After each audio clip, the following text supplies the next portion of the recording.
сегодняшняя ежегодно, традиционно Управлением образования и методическим центром областного управления образования проводится форум «Жас маман жаңа қадам». Этот форум у нас проводится уже 4-й год. Сюда мы приглашаем педагогов со стажем до 5 лет. Это самые активные, творческие, креативная молодежь, которая сегодня будет продолжать свою работу в педагогической профессии.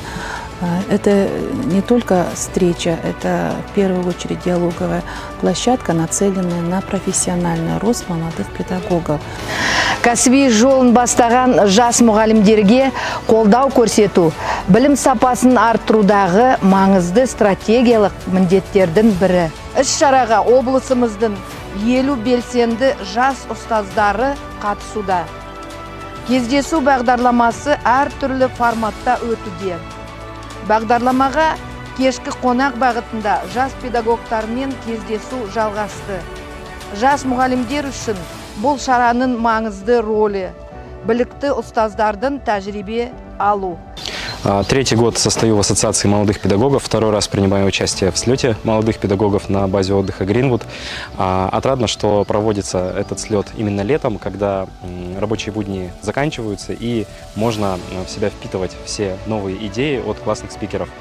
Чем данное мероприятие интересно и чем оно полезно именно для молодых педагогов?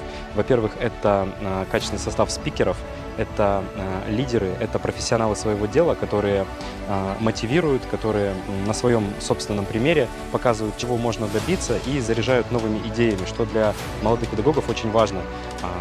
Я сам стараюсь как можно чаще участвовать в различных педагогических конкурсах, педагогического мастерства, и общение вот с такими спикерами, да, людьми, оно очень сильно заряжает. Бүгін осында, яғни 4-ші облыстық слетке бірінші рет қатысып жатырмын. Жаңа ғана ресми түрде ашылуы өтті, және де келген қонақтар өзінің әдістемесімен, өзінің жаңағы тәжірибесімен бөлісіп өткен болатын. Бізге жіберген бағдарлама бойынша күніміз өте қызықты және пайдалы өтеді деп ойлаймын. Өз басым осы слеттен тек қана жаңа әдістер, жаңа таныстықтар болады деп есептеймін. Жалпы маған балаларға тәрбиемен бірге білім беру өте қатты ұнайды.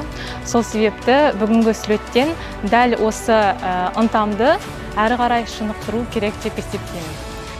Іс-шараның ашылу кезіндегі түсінгенім бойынша, спикердің айтуы бойынша, жаңа Қазақстанды құру үшін ең алдымен білім саласындағы жемқорлықтың болмауы керек. Және де жас маман ең алдымен өзінің тәжірибесін шыңдап, балаға білім нәрімен сусындыру керек.